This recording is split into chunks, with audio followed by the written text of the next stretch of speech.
नाना देशमुख हे व्यक्तिमत्व म्हणजे बदलापुरात नाले म्हटले की नाना आठवतात. इतके त्यांचे नानू नाल्यांशी जोडले गेले आहे. कारण बदलापुरातील नैसर्गिक नाले बचावासाठी सर्वप्रथम आवाज त्यांनीच उठवला आणि आजही निर्भयपणे तोच आवाज उठवत आहेत. नाना देशमुख इतके निर्भयपणे हे काम करत आहेत याचे कारण म्हणजे ते असामान्य व्यक्ती आहे. असामान्य माणसाची 3 लक्षणे असतात. ते चुकीचे काम करत नसल्याने त्यांना चिंता नसते, त्याच्याकडे ठाम विचार असल्याने त्याच्या मनात गोंधळ नसतो आणि ते प्रामाणिक असल्याने त्याला कशाचीही पर्वा व भीती नसते. नानाच्या मते नियमानुसार नाल्यांच्या दोन्ही बाजूला 20/21 फूट जागा नगरपरिषदेने सोडावायला हवी. कारण नालेही असेच सुंदर दिसतील, बदलापूरचे अतिक्रमणाचा प्रश्नच येणार नाही. नाना म्हणतात, एक सुंदर निसर्गरम्य बदलापूर स्वप्न आहे. माझं आणि तुमचेही असायला हवे. आणि प्रदूषणमुक्त नदीचे अनुदान आले व योग्यरित्या त्याचा वापर झाला तर अशी दिसेल आपली गानवची बदलापूरची उल्हास नदी.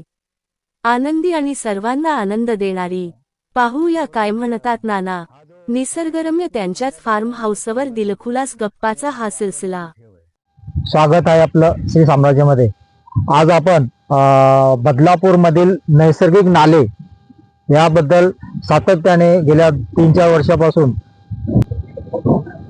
नानासाहेब देशमुख हे जे आवाज उचलला होता त्यांनी, आणि त्याच्याबद्दल त्यांचा एक त्यांच्याविषयी एक बदलापूरमध्ये नाव फेमस झालं की नाले म्हणजे नाना. आणि त्यांचीच आपण त्यांच्या या फार्म हाऊसमध्ये आपण एक छोटीशी एक त्यांच्याविषयी मुलाखत घेणार आहोत आणि त्यांना ह्या नैसर्गिक नाल्याविषयी काही प्रश्न विचारणार आहोत. तर त्या नाल्याविषयी आपण त्यांच्याशी मनसोक्त पण गप्पा मारणार आहोत. त्यांना त्या नाल्याविषयी काय वाटलं, कशा प्रकारे ते नाल्याविषयी त्यांनी विषय काढला. नैसर्गिक नाले आता लुप्त होत चाललेले आहेत आणि ते त्याच्यावर अतिक्रमण होत आहे. तर याबद्दल ते सारखे पत्रव्यवहार करतात. प्रशासनाला त्यांनी धारेवर धरलेलं आहे, तरी सुद्धा त्यांचं प्रशासन त्यांना फक्त क्षुल्लक कारण देत आहे आणि त्यांना बाजूला करताय. ते आम्ही तुम्हाला करतोय कामं, नाले आम्ही करतोय. तर ह्या सगळ्याविषयी आपण त्यांच्याशी मनसोक्त आपण गप्पा मारणार आहोत. आणि नाना नमस्कार. नमस्कार. तुम्ही हे जे सातत्याने नैसर्गिक नाल्याविषयी जो विषय मांडतात, तर त्याबद्दल सुरुवातीपासून तुम्ही सांगा की तुम्हाला नैसर्गिक नाल्याविषयी याची तळमळ आणि असं का वाटतं? माझा जन्मच निसर्गात म्हणजे जंगलात झालेला आहे. माझे वडील फॉरेस्ट ऑफिसर होते.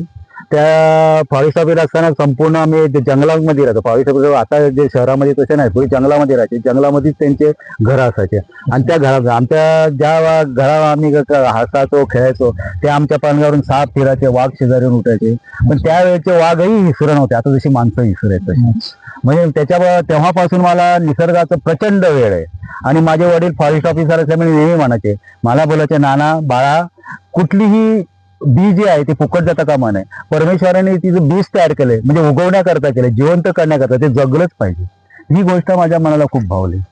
आणि माझी आई होती, ते एखादं झाड सुकायला लागलं तर ते आली का आम्हाला बडबड करायची, झाड सुकतं याचा अर्थ काय आहे? तुम्हाला निसर्गाशी प्रेम झालं, आपल्याविषयी प्रेम नाही.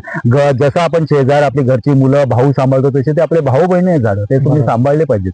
म्हणजे असे मला पूर्वीपासून संस्कार झालेले आहेत. आणि ही जी आता जागा आहे आपण तिथे उभा राहतो, ही म्हणजे वाढवाडण्याची पिढ्याने पिढ्या चालत आलेली. आणि इथे ओसाड डोंगर होता, गडगे होते, का मोठे मोठे दगड होते, खड्या होत्या. तर इथे पाणी हा प्रकारच नव्हता. अगोदरच्या लोकांनी भरपूर बोरिंग मारून विहिरी, कुठल्या विहिरीला पाणी लावलं नाही. मग मी आयडिया केली, त्या डोंगराच्या खाली एक खड्डा तयार केला, शोष खड्डा तयार केला. आणि त्या डोंगराचं सगळं पाणी मी त्याच्यात मुरवलं. आणि ते मुरवल्यानंतर बोरिंगला विहिरीला पाणी लागलेलं आहे. आता इथे आपल्याकडे 2 बोरिंग आहे, त्यांना पाणी आहे, विहिरीला भरपूर पाणी आहे. पाण्याची वानवा आता राहिलेली नाहीये.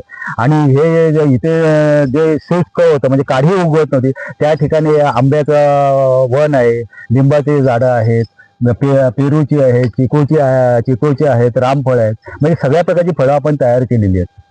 आणि इथे आल्यानंतर इतकं प्रसन्न वाटतं, कारण निसर्ग जो देव आहे म्हणतात ना, देवाच्या सानिध्यात चांगलं वाटतं ना, तर तुम्ही इथे आला ना तुम्हाला देवाच्या सानिध्यात असल्यासारखं वाटेल. एवढे माझे असे संस्कार आहेत त्याच्या. हा बोला. तरी सुद्धा तुम्हाला आता हे सगळं असताना नैसर्गिक नाले, बदलापूरमधील नैसर्गिक नाले याविषयी एक आसक्ती कधी निर्माण झाली तुम्हाला? नाही, असं ते म्हणतात ते शिक्षण तर आम्हाला पूर्वीच झालेलं आहे. जेव्हा मी पांडुरंगरावजी हायस्कूल वाड्याला होतो त्यावेळेला आमचे सुरेश गजानन शेवडे म्हणजे फार मोठे व्यक्तिमत्व, प्रचंड क्रिकेटर, आता ते अमेरिकेत असतात. तर ते नेहमी म्हणायचे तर जसे आपल्या धमन्यामधून रक्त वागतं ना, ते रक्तामुळे जसं आपलं शरीर जिवंत राहतं, हृदयापर्यंत पोहोचतं, तसे हे नाले नैसर्गिक ओढ हे आपल्या धमन्या आहेत आणि त्या तुम्ही जिवंत राहता. ज्या क्षणी ते नैसर्गिक नाले वाहायचे थांबतील त्या क्षणी हे पृथ्वीचं अस्तित्व नष्ट होण्यात येईल. तर आपल्या शरीरात आपलं रक्त झालं तर आपण गोठलं तर माणसाला अटॅक येतात किंवा पॅरालिसिस होतो किंवा आजारी पडतो.